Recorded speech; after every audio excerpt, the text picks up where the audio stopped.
پھر اسی طریقے سے فرمایا کہ اولئک علیہم انعم اللہ من النبیین،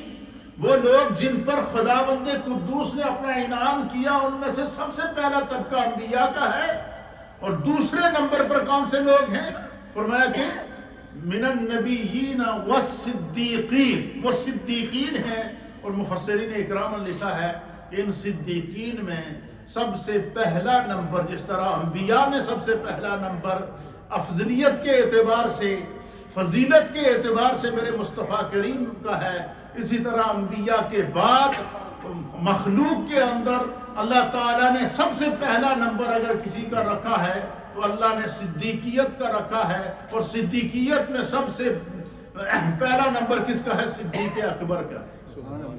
یوں تو صدیقین بے شمار ہیں، ہر اللہ کا ولی اللہ کا دوست ہے، ہر اللہ کا ولی، کم و بیش 1.25 لاکھ صحابہ سارے کے سارے اللہ کے ولی، چاروں ائمہ سارے کے سارے اللہ کے ولی، ائمہ مجتہدین سارے کے سارے اللہ کے ولی، ثلاثہ اربعہ کے تمام اولیاء کاملین وہ اللہ کے ولی۔ اسی طریقے سے سارے اللہ کے ولی ہیں، لیکن ان ولیوں میں سب سے پہلا نمبر کس کا ہے؟ حضرت سیدنا ابو بکر صدیق رضی اللہ تعالیٰ عنہ۔ اللہ نے یہ ترتیب بیان کی کہ اولئک علیہم، اولئک انعم اللہ علیہم من النبیین والصدیقین والشہداء والصالحین۔ پہلا نمبر نبیوں کا انبیاء میں، اور انبیاء کے بعد پہلا نمبر مخلوق میں صدیقین سے مراد سیدنا صدیق اکبر کا۔ اور اسی طریقے سے فرمایا والشہداء، پھر شہداء کا، والصالحین، اور نبی پاک کی امت کے ہر صاحب ایمان نیک اور صالح شخص کو اللہ تعالیٰ نے عزت کا تاج پہنایا۔ اب سیدنا صدیق اکبر رضی اللہ تعالیٰ عنہ نبی علیہ الصلوۃ والسلام کے ان عظیم صحابہ میں سے ہیں کہ حضور علیہ الصلوۃ والسلام کے صحابہ کی تعداد اہل سیر نے لکھی ہے کہ کم و بیش 1.25 لاکھ ہے۔ کتنی ہے؟ 1.25 لاکھ۔ ان 1.25 لاکھ صحابہ میں سے حضرت سیدنا ابو بکر صدیق وہ واحد صحابی ہیں جن کو اللہ تعالیٰ نے جن کی صحابیت کا اعلان کیا ہے۔ قرآن حکیم فرقان مجید کے اندر اللہ تعالیٰ اس منظر کو بیان کرتا ہے کہ جس وقت کفار کے ظلم و ستم سے تنگ آ کر اللہ نے حکم دیا میرے مصطفیٰ کو کہ آپ ہجرت کر کے مکہ سے مدینہ جائیں، تو اللہ تعالیٰ کے حبیب علیہ الصلوۃ والسلام نے اپنے سفر ہجرت میں اپنے ساتھ جس ذات کا انتخاب کیا، جس کو اپنا رازدان بنایا، جس کو اپنے اور اپنے رب کا رازدان بنایا، جس کے اوپر میرے سرکار نے بھروسہ کیا، اور اللہ کے حبیب علیہ الصلوۃ والسلام نے اس سفر ہجرت کو میں جس کو اپنے ساتھ رکھا، وہ جناب سیدنا ابو بکر صدیق رضی اللہ تعالی عنہ۔ قرآن اس منظر کو بیان کرتا ہے کہ جب مکہ سے نکلے تو حضور علیہ الصلوۃ والسلام نے اپنے بستر پر مولا کائنات، تاجدار حق عطا، مولا مشکل کشا حضرت سیدنا علی المرتضیٰ کرم اللہ وجہہ الکریم کو چھوڑا اور کہا علی ہمیں ہجرت کا حکم ہو گیا ہے، تو میں ابو بکر کے ساتھ ہجرت کے لیے روانہ ہو رہا ہوں، آپ یہیں رکیں گے کیونکہ میرے پاس فلاں فلاں لوگوں نے امانتیں رکھی ہوئی ہیں، ان میں سے کفار نے بھی اپنی امانتیں آپ کے پاس رکھی ہوئی تھی، فرمایا یہ فلاں کی امانت ہے، یہ فلاں کی امانت ہے، یہ فلاں کی امانت ہے، ان کو لوٹا کر آپ بھی بعد میں آ جانا۔ اب قرآن اس منظر کو بیان کرتا ہے کہ جب سرکار دو عالم صلی اللہ علیہ وسلم ہجرت کر کے مکہ سے نکلے، حضرت ابوبکر صدیق رضی اللہ تعالیٰ عنہ اس کیفیت کو بیان کرتے ہیں۔ ام المومنین سیدہ عائشہ فرماتی ہے کہ صبح صبح کا ٹائم تھا اور ہم نے حضرت ابوبکر صدیق اپنے گھر میں ابھی سو رہے تھے، دروازے پر دستک ہوئی تو کہتے ہیں کہ دیکھا تو سرکار دو عالم صلی اللہ تعالیٰ علیہ وآلہ وسلم صبح صبح حضرت ابوبکر صدیق کے گھر تشریف لا رہے ہیں۔ اب آپ حضرت ابوبکر صدیق کا مقام دیکھیے، عظمت دیکھیے کہ خود سرکار ان کے گھر تشریف لے گئے اور فرمایا کہ ابو بکر کہاں ہیں؟ تو آپ کو عرض کیا گیا کہ یا رسول اللہ وہ تو ابھی آرام فرما رہے ہیں۔ حضور نے فرمایا کہ ان کو اٹھاؤ۔ جیسے ہی حضور علیہ الصلوۃ والسلام کی آواز سنی نا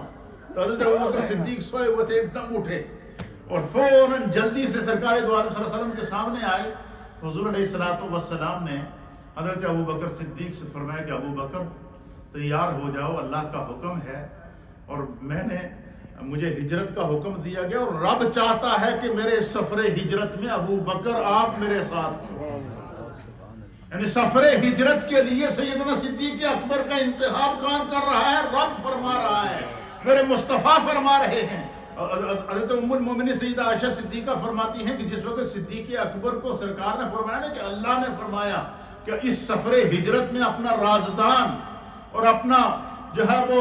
اپنے ساتھ جس کو آپ رکھیں گے اس کو ابو بکر ہوگا، تو حضرت عائشہ کہتی ہیں کہ میں نے دیکھا کہ حضرت ابو بکر صدیق خوشی سے آپ کی آنکھوں سے آنسو چلنا شروع ہو گیا، فرط محبت میں آپ کی آنکھوں سے آنسو چل رہے تھے۔ اس سفر ہجرت میں جب سے وہ سفر کر کے نکلے وہاں سے، اور آپ نے جو پہلا قیام کیا وہ غار ثور کے اندر کیا، 3 دن اور 3 راتیں۔ اب قرآن کریم فرقان مجید اس منظر کو بیان فرماتا ہے کہ حضرت ابوبکر صدیق رضی اللہ تعالیٰ عنہ فرماتے ہیں کہ میں کیونکہ غار جو لوگ مدینہ طیبہ گئے ہیں، مکہ گئے ہیں،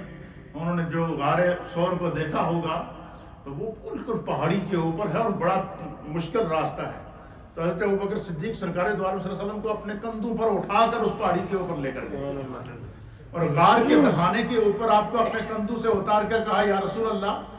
آپ یہیں رکیں گے، میں پہلے غار کے اندر جاؤں گا، غار کی صفائی کروں گا، اگر غار کے اندر کوئی ایسی چیز کہیں ایسا نہ ہو کہ کوئی ایسی چیز ہو جو آپ کو تکلیف پہنچا دے، تو حضرت ابوبکر صدیق غار کے اندر گئے تو آپ فرماتے ہیں میں نے دیکھا کہ چھوٹے وہاں پر سوراخ ہوئے پڑے تھے اور مجھے خطرہ ہوا کہ یہاں سے کوئی چیز نکل کر سرکار کو تکلیف نہ پہنچا دے۔ تو حضرت ابوبکر صدیق کہتے ہیں میں نے غار کی صفائی کی اور صفائی کرنے کے بعد جب وہ دیکھا چھوٹے سوراخ ہیں تو اپنی چادر کو میں نے پھاڑ کر چھوٹے سوراخ جتنے تھے وہ بند ہوئے، ایک سوراخ رہ گیا تو آپ فرماتے ہیں کہ میں نے اس کے اوپر اپنے پاؤں کی ایڑی رکھی تاکہ یہاں سے کوئی چیز نکل کر سرکار کو تکلیف نہ پہنچا دے۔ اسی طریقے سے سفر کے دوران جیسے سرکار سفر کر کے نکلے ہجرت کے لیے، حضرت ابوبکر صدیق کبھی آگے جا رہے ہیں، کبھی پیچھے جا رہے ہیں، کبھی دائیں جا رہے ہیں، کبھی بائیں جا رہے ہیں، اور سرکار دو عالم صلی اللہ علیہ وسلم نے ان کے فرط محبت کی اس کیفیت کو دیکھ کر حضور نے فرمایا کہ ابوبکر کیا بات ہے، کیوں بے چین ہو؟ تو آپ نے عرض کیا یا رسول اللہ دشمن آپ کے پیچھے لگے ہیں تو میں کبھی آگے جاتا ہوں اس لیے کہ اگر آگے سے دشمن کوئی وار کرے تو پہلے سینہ ابوبکر حاضر ہو، دائیں سے اگر کوئی وار کرے تو ابوبکر کے سینے کو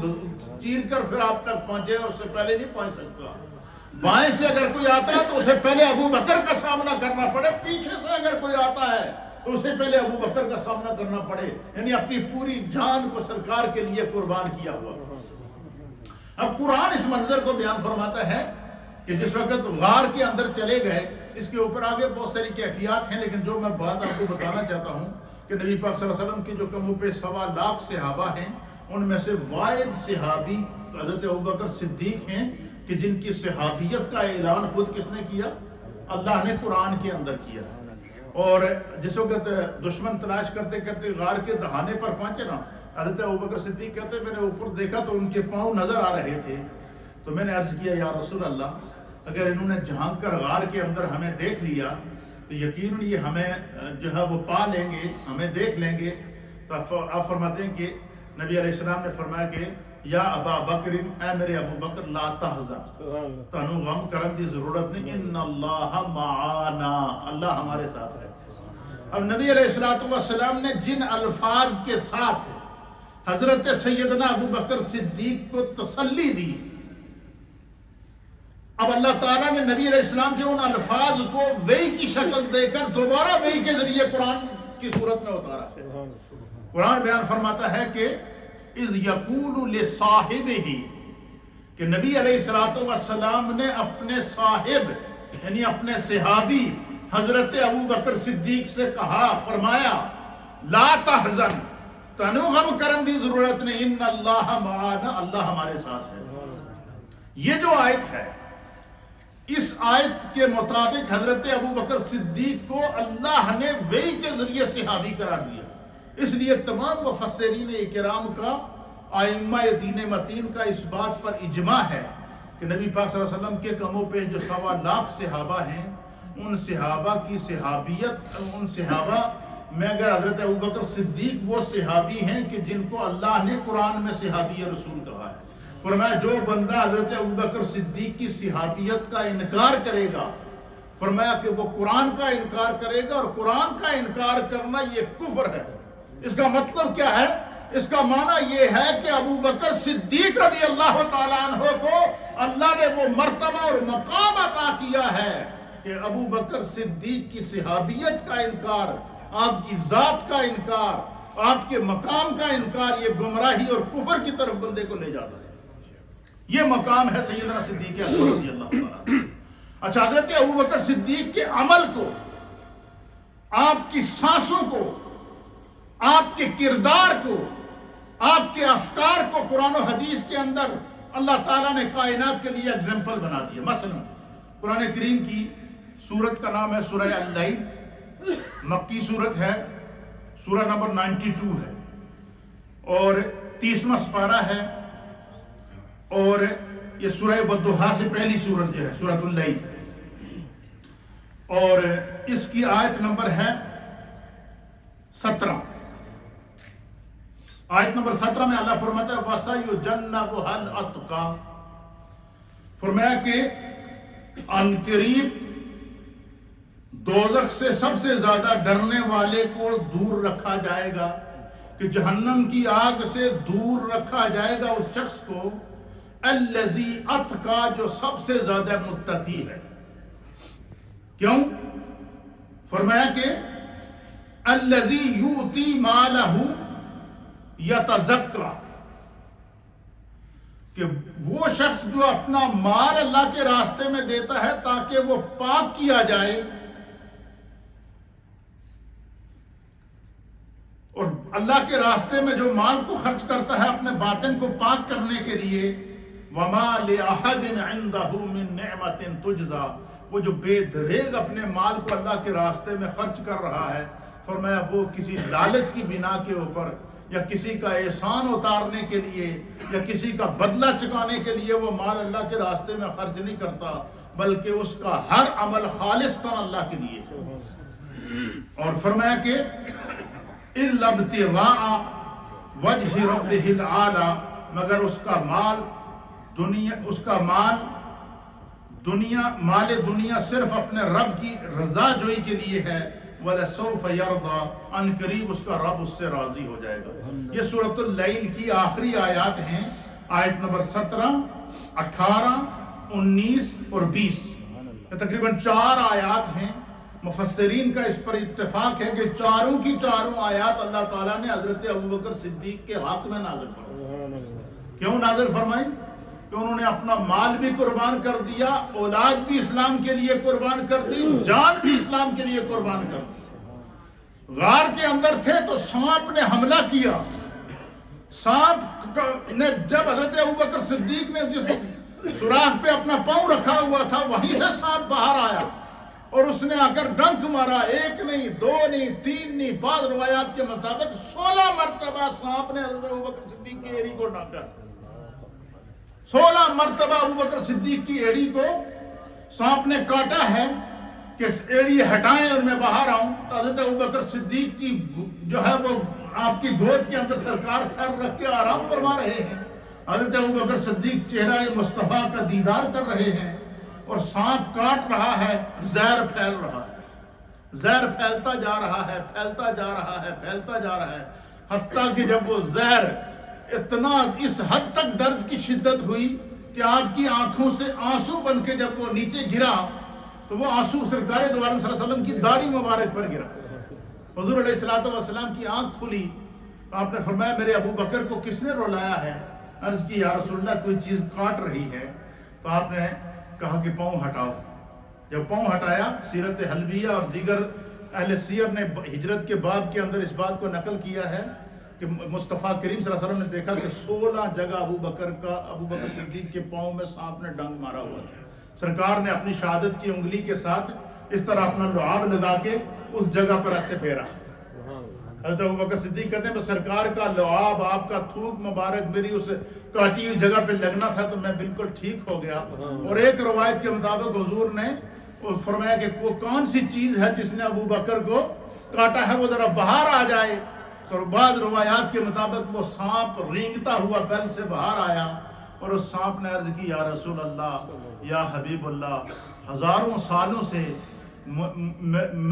جو ہماری سانپوں کی دنیا ہے اس کے علم کے مطابق یہ تھا کہ اس غار میں اللہ کا آخری رسول آئے گا. ہزاروں سالوں سے مختلف سوراخ کر کے یہاں رہ رہا ہوں کہ اللہ کا رسول یہاں آئے گا تو میں ان کا دیدار کروں گا. اسی لیے کہتے ہیں کہ اللہ تعالیٰ نے نبی علیہ السلام نے فرمایا کہ اے میرے محبوب، آپ کائنات والوں میں یہ اعلان کر دیجئے کہ انی رسول اللہ علیکم جمیعا، میں کائنات کی ہر شے کے لیے اللہ کا رسول ہوں. میں حیوانات کے لیے اللہ کا رسول ہوں، میں جمادات کے لیے اللہ کا رسول ہوں، میں نباتات کے لیے اللہ کا رسول ہوں، میں سمندری مخلوق کے لیے اللہ کا رسول ہوں، میں شجر و حجر کے لیے اللہ کا رسول ہوں، میں زمین کے ذروں کے لیے اللہ کا رسول ہوں، میں کائنات عالم کے لیے خدا کا رسول ہوں. وہ سانپ وہاں سینکڑوں سال سے بسیرا کیے ہوئے تھا، صرف اس نظر سے کہ یہاں ایک دفعہ سرکار گزریں گے تو میں ان کا دیدار کروں گا. تو وہاں جا حضرت ابوبکر صدیق کہتے ہیں کہ غار کے اوپر میں نے دیکھا کہ دشمن پہنچ گئے تو اللہ تعالیٰ نے قرآن میں فرمایا کہ اذ یقول لصاحبہ، کہ اللہ نے کہ رسول اللہ نے اپنے صاحب، اپنے صحابی حضرت ابوبکر صدیق سے کہا لا تحزن، تانوں غم کرن دی ضرورت نہیں، ان اللہ معانا، اللہ ہمارے ساتھ ہے. تو فرمایا کہ یہ جو آیت ہے یہ حضرت ابوبکر صدیق کی صحابیت کا اعلان کر رہی ہے. فرمایا جس شخص نے حضرت ابوبکر صدیق کی صحابیت کا انکار کیا گویا کہ اس نے جو ہے وہ قرآن کا انکار کیا اور کفر کیا. یہ مقام ہے ابوبکر صدیق رضی اللہ تعالیٰ عنہ. اور یہی آیت ہمارے مفسرین کے نزدیک حضرت ابوبکر صدیق کو تمام صحابہ پر افضلیت عطا فرماتی ہے، فضیلت عطا فرماتی ہے. پھر یہ جو آیات ہیں، ان آیات میں کا شان نزول یہ ہے کہ حضرت ابوبکر صدیق گزر رہے تھے تو ایک بڑا مکے کا سب سے بڑا کافر تھا جس کا نام تھا امیہ بن خلف. وہ جو امیہ بن خلف تھا وہ اس کا ایک غلام تھا، حبشی غلام تھا جن کا نام حضرت بلال تھا. حضرت بلال کو جب پتہ چلا نا کہ سرکار دو عالم صلی اللہ تعالیٰ علیہ وسلم آخری نبی بن کر آپ نے اعلان نبوت کر دیا تو حضرت بلال نے اعلان کر دیا میں ان پر ایمان لے آتا ہوں. تو وہ بلال کی جو آقا تھا جن کے وہ خادم اور نوکر تھے تو وہ اس نے ان پر ظلم کرنا شروع کر دیا. کبھی باندھ کے رکھتا، کبھی زمین پر انگارے بچھا کے ان کو لٹاتا، کبھی سینے پر بھاری پتھر رکھتا اور کبھی آپ کو زور زور سے کوڑے مارتا. تو حضرت بلال کی زبان سے ایک ہی لفظ نکلتا، احد احد احد، اللہ ایک ہے، اللہ ایک ہے، اللہ ایک ہے. وہاں سے حضرت ابوبکر صدیق کا گزر ہوا نا، حضرت ابوبکر صدیق نے دیکھا کہ آپ نے پوچھا کہ بھئی یہ بندہ، یہ امیہ بن خلف، یہ اپنے اس غلام کے اوپر اتنا تشدد کیوں کر رہا ہے؟ اتنا ظلم کوئی انسانیت پہ کر سکتا ہے؟ اس کی چمڑی اتار دی انہوں نے. کسی نے ان کو بتایا کہ یہ شخص اللہ کے آخری نبی جناب محمد رسول اللہ پہ ایمان لے کر آ گئے. تو حضرت ابوبکر صدیق اس کے پاس گئے، اسے کہا کہ میرے پاس ایک غلام ہے جس کا نام نستاس ہے، حبشی ہے، بڑا طاقتور ہے اور بہت ہی جفاکش قسم کا بندہ ہے. تو تم ایسا کرو کہ یار یہ بلال ویسے ہی مظلوم سا بندہ ہے، کمزور سا ہے، تم ایسا کرو کہ اس کو مجھے دے دو، میں تمہیں اس کے بدلے میں طاقتور غلام دے دیتا ہوں اور اس کے بدلے میں تم جو رقم کہو گے میں تمہیں دے دوں گا. اس نے کہا یار اس ناکارہ آدمی کی کیا رقم دو گے؟ حضرت ابوبکر صدیق نے دل ہی دل میں کہا کہ تمہارے نزدیک تو یہ ناکارہ ہے لیکن اس وقت اس کی قسمت پر عرش الہی بھی ناز کر رہا ہے، ساتوں آسمان بھی ناز کر رہے ہیں، ساتوں زمینیں بھی ناز کر رہے ہیں. حضرت ابوبکر صدیق نے 1 کلو سونے کی اینٹ، آپ مکے کے سب سے بڑے تاجر تھے، کاروباری شخصیت تھے، مکے کے چیف جسٹس تھے، آپ نے اس غلام کے بدلے اور سونے کے بدلے اور پھر کئی دینار اور درہم دے کر حضرت بلال کو خریدا اور خریدنے کے بعد آزاد کر دیا تو لوگ آپس میں چمگوئیاں کرنے لگے، اتنا بڑا پیسہ ابو بکر نے اس غلام کے اوپر خرچ کیا۔ تو لوگوں نے آپس میں تبصرے کرنا شروع کر دی کہ یقیناً اس غلام نے کوئی ابو بکر پر کوئی احسان کیا ہوگا۔ کیا کیا ہوگا؟ کوئی احسان کیا ہوگا جس کا بدلہ دینے کے لیے انہوں نے کیا کیا ہے، اس کا بدلہ دینے کے لیے انہوں نے جو ہے وہ اس کو جو ہے وہ خریدا ہے۔ تو اب لوگوں نے آپس میں چمگوئیاں کی، اللہ نے جواب دیا۔ اللہ فرماتا ہے کہ وَسَيُجَنَّبُهَا الْأَتْقَى الَّذِي يُؤْتِي مَالَهُ يَتَزَكَّىٰ، کہ جہنم کی آگ سے دور رکھا جائے گا وہ شخص الَّذِي مَالَهُ، جو اپنے مال کو، الَّذِي يُؤْتِي مَالَهُ، جو اپنے مال کو اللہ کے راستے کے اندر اس لیے دیتا ہے تاکہ وہ پاک کیا جائے، ستھرا کیا جائے۔ تو فرمایا کہ حضرت ابوبکر صدیق نے جو اللہ کے راستے میں مال خرچ کیا، اللہ اس مال کی پاکی کو بھی بیان فرماتا ہے اور ابوبکر صدیق کے تقوی اور طہارت اور ایمان کو بھی بیان فرماتا ہے۔ یعنی ابوبکر صدیق عمل کرے تو خدا اس کو قرآن میں بیان فرمائے، مال خرچ کرے تو اللہ اس کو قرآن میں بیان فرمائے، ہجرت کے لیے مصطفیٰ کے ساتھ جائے خدا اس کو قرآن کے اندر بیان فرمائے، طبقات انسانیت کے فضائل اور مناقب کو بیان کرے، اللہ اس کو قرآن کے اندر بیان فرماتا ہے۔ اولئک انعم اللہ علیہم من النبیین والصدیقین والشہداء والصالحین۔ اور اسی طریقے سے یعنی حضرت ابوبکر صدیق رضی اللہ تعالیٰ عنہ کا مرتبہ، آپ کا مقام اور آپ کی عظمت، یہ آیات جتنی ہیں یہ ساری کی ساری حضرت ابوبکر صدیق کے مرتبے۔ یہاں پر پہلی آیت میں اللہ نے فرمایا کہ وَسَيُجَنَّبُهَا الْأَتْقَىٰ، جہنم کی آگ سے دور رکھا جائے گا وہ شخص جو سب سے زیادہ متقی ہے۔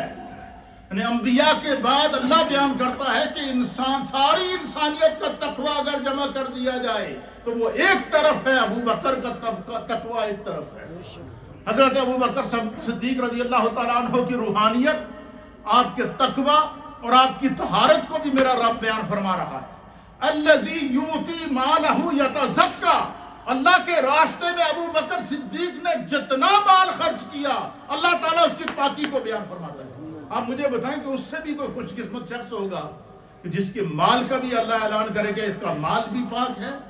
جس کے اعمال کا بھی اللہ اعلان کرے کہ اس کے اعمال بھی پاک ہیں، جس کے تقوی کا بھی رب اعلان کرے کہ اس کا تقوی بھی پاک ہے، جس کی طہارت کا بھی میرا رب اعلان کرے کہ اس کی طہارت کے اوپر بھی کائنات کو ناز ہے۔ اور وہ شخصیت کون سی ہے؟ انبیاء کے بعد سیدنا صدیق اکبر رضی اللہ تعالیٰ عنہ۔ یہ آپ کا اجمالی تعارف ہے۔ اور آخر میں صرف آپ کا اجمالی خاندانی پس منظر میں آپ کی خدمت میں پیش کر دیتا ہوں، اس کے بعد انشاءاللہ العزیز ایک پوری جو ہماری سیریل ہے جس طرح چلتی ہے یہ میں جناب صدیق اکبر رضی اللہ تعالیٰ عنہ کی بارگاہ کے اندر پیش کر دیں گے، مختلف پروگراموں کے اندر جو ہماری منڈے کی محافل ہوتی ہیں اس کے اندر بھی، اور آگے اور بہت ساری جو وہ ہیں ان کے اندر حضرت سیدنا صدیق اکبر رضی اللہ تعالیٰ عنہ کی عظمت، آپ کا مرتبہ اور آپ کی مقام کو بیان کرتے ہوئے اللہ کے پیارے حبیب لبیب نبی رحمت صلی اللہ تعالیٰ علیہ وسلم نے خود بیان فرمایا، اور پھر اللہ نے قرآن کے اندر آپ کے مرتبے کو بیان فرمایا۔ تینوں خلفائے راشدین نے مقام صدیق اکبر کو بیان کیا، نبی پاک کے قدموں پہ 1.25 لاکھ صحابہ اکرام نے مقام ابوبکر صدیق کو بیان فرمایا، اور آپ کی افضلیت کے اوپر صحابہ کا بھی اجماع ہے، آپ کی افضلیت کے اوپر امت کا بھی اجماع ہے، اور یہ سیدنا صدیق اکبر رضی اللہ تعالیٰ عنہ کا مقام ہے۔ آپ کا تعارف اس طرح کہ آپ کا نام عبداللہ تھا، حضرت ابوبکر صدیق کا نام کیا تھا؟ عبداللہ آپ کا نام تھا، لیکن کائنات ان کو ابوبکر کے نام سے جانتی ہے، حالانکہ ابوبکر آپ کا نام نہیں، آپ کی کنیت ہے، کیونکہ حضور نے پیار سے کہہ دیا تھا یہ میرا ابوبکر ہے۔ اس طرح حضرت ابو ہریرہ رضی اللہ تعالیٰ عنہ، ابو ہریرہ کا معنی ہے بلیوں کا باپ، آپ بلیوں کے ساتھ پیار کرتے تھے۔ تو ایک دن دیکھا نبی علیہ السلام نے کہ چاروں طرف بلیاں جمع ہیں، اور حضرت ابو ہریرہ ان کے ساتھ کھیل رہے ہیں، تو حضور علیہ السلام نے ان کو دیکھ کے مسکرا کر فرمایا یا ابا ہریرہ، اے بلیاں دے پیو، میں اپنی زبان میں اس کا ترجمہ کر رہا ہوں، یا ابا ہریرہ، حضور نے فرمایا او بلیاں دا پیو، بلیاں دا باپ۔ تو اس کے بعد آپ کا نام ابو ہریرہ ہی پڑ گیا، لوگ بھول گئے کہ ان کا اصل نام کیا تھا۔ اسی طریقے سے حضرت ابو بکر صدیق کو رضی اللہ تعالیٰ عنہ کو حضور نے فرمایا ابو بکر ہے، ابو بکر کو حضور نے فرمایا میرا صدیق ہے، ابو بکر کو حضور نے فرمایا میرا صحابی ہے، ابو بکر کو حضور نے فرمایا کہ اس کا مال مجھے پسند ہے۔ اللہ نے ابو بکر کے مال کی پاکی کو بیان فرما دیا۔ حضور نے فرمایا کہ ابو بکر سب سے متقی ہے، اللہ نے ابو بکر کے تقوی کو بیان فرما دیا۔ حضور علیہ السلام نے فرما دیا، ایک دن سارے صحابہ بیٹھے ہوئے تھے، حضور علیہ السلام نے فرمایا یا ابا بکر، اے میرے ابو بکر، قم، کھڑا ہو جا۔ جیسے کھڑے ہوئے نا، حضور نے فرمایا انت اتیکم من النار، ابو بکر تو جہنم سے آزاد ہے۔ کیا فرمایا؟ بس سرکار نے فرمایا کہ ابو بکر تو جہنم سے آزاد ہے۔ اب سرکار نے مور لگا دی جہنم سے آزادی کی۔ اللہ نے قرآن کی آیت نازل فرما دی وَسَيُجَنَّبُهَا الْأَتْقَى، جہنم کی آگ سے دور رکھا جائے گا وہ شخص جڑا سارے کو زیادہ متقی ہے۔ اللہ نے بھی فرمایا کہ ابو بکر جہنم سے آزاد ہیں۔ پھر سرکار دو عالم صلی اللہ علیہ وسلم نے فرمایا کہ ابو بکر جنت ہیں۔ فرمایا ابو بکر، ایک دفعہ حضور علیہ السلام نے فرمایا کہ اللہ تعالیٰ نے جنت کے 8 دروازے رکھے، ان میں سے کوئی دروازہ باب الصلاۃ ہے، کوئی باب الزکوٰۃ ہے، کوئی باب الصوم ہے، کوئی باب الحج ہے، اور اسی طریقے سے مختلف ہر دروازے کا نبی علیہ السلام نے نام پیش کیا کہ جنت کے 8 دروازے ہیں، اور روزہ دار روزے والے دروازے سے جائیں گے، نمازی اس سے جائیں گے۔ حضرت ابوبکر صدیق نے عرض کیا کہ یا رسول اللہ، کوئی آپ کا ایسا خوش قسمت بھی ہے کہ جس کو 8 دروازوں سے گزر سکتا ہے؟ حضور نے فرمایا وہ ایک کی ہے، اس کا نام ابو بکر ہے۔ حضور فرمایا کہ جیسے ہی ابو بکر جنت کے سامنے جائیں گے، جنت کے 8 دروازے پکار کر کہیں گے یا ابا بکر تعال الیہ، اے ابو بکر ہماری طرف آ۔ زکوٰۃ کا دروازہ بھی ابو بکر کو پکارے گا، نماز کا دروازہ بھی ابو بکر کو پکارے گا، حج کا دروازہ بھی ابو بکر کو پکارے گا۔ یہ ہے مقام سیدنا صدیق اکبر رضی اللہ تعالیٰ عنہ۔ اللہ ہمیں دین سمجھنے